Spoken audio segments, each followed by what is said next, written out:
Okay, so now I know I need to market my book. For some reason, I come up with the plan in my mind that my best course of action is going to be to become best friends with Perez Hilton. If you know the Perez Hilton lore, you know that Perez was to blog all the time at this coffee bean and tea leaf in Los Angeles. In my mind, I think, oh, we're going to become best friends, and he's going to tell his whole audience about my book, and then my book will take off, and now that's it. I thought, we have the same audience. Eventually he's going to be like, hey, why don't I tell my audience about your book?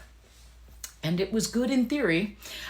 So for weeks, I went down to the coffee bean and tea leaf. I got coffee. I sat there. He sat there. Eventually we were like, hi, how's it going? Whatever. And to Perez's credit, he always very, very nice. He didn't want to tell his audience about my book, and I'll tell you why. For one, I didn't have a following at the time, so there was nothing in it for him. And another thing, I wasn't a celebrity, so again, what was in it for him? So eventually I gave him a copy of the book, and he said he politely declined. Concept was mine, and the mistaken calculation was mine, obviously. So, but he was very gracious the whole time and always very nice to me.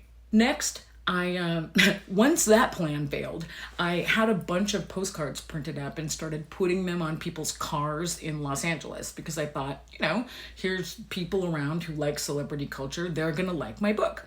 And in fact, that did get some people buying my book and talking about my book. That wasn't really making a big enough impact though, so I needed something where I could get more exposure and get my book out there a little bit more. So I decided to focus my attention and energy on getting into a popular book fair in Los Angeles, which I hoped was going to be like the major big break and tipping point for my book.